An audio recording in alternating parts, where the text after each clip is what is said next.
There's something called the Five Eyes Alliance, which is an intelligence sharing agreement between the United States, the United Kingdom, Canada, Australia and New Zealand.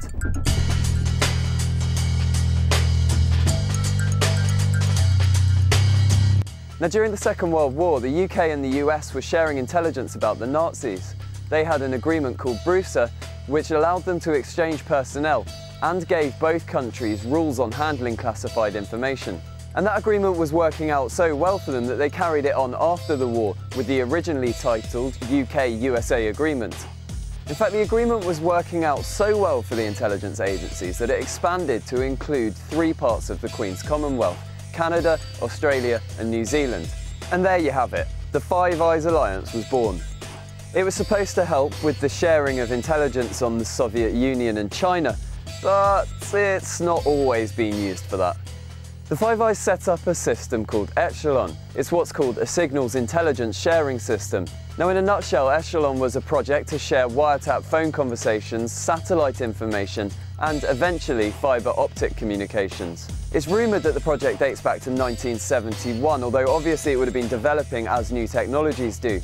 In fact, nobody's 100% sure who it even targets or how often, because it's so highly classified. In fact, when politicians started asking about it in 1999, the UK and the US both denied that it existed. And they still do today, even though Australia and New Zealand have admitted it does. And it's now thought to be an automated global spying network capable of listening in to every single phone call or reading every email around the world.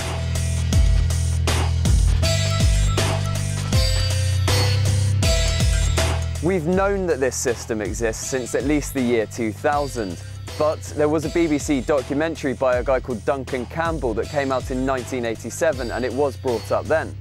Now, he had a source inside this site in Memworth Hill in North Yorkshire. His work revealed it to be part of the Echelon system. The weird spherical structures are known as radomes, and that's where the snooping happens. And back then they were capable of making 2 million intercepts every single hour.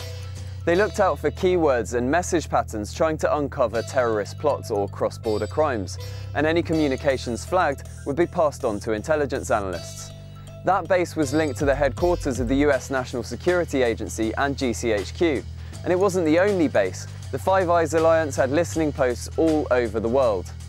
Now, even in 1999, when these politicians were asking their questions, there were concerns that the power these listening posts gave the intelligence agencies could be quite easily abused, maybe by spying on individuals or giving information to certain companies so that they could have an advantage when they were bidding for contracts. Even back then, there were accusations that the NSA and its allies were operating a dragnet system and invading the privacy of American citizens. Now, that sounds familiar, right? Because of Edward Snowden's whistle-blowing, we've all become aware of the NSA's PRISM and perhaps to a lesser extent GCHQ's Tempora program. Both of them allowed the agencies to store and analyse vast amounts of data, metadata, emails and so on.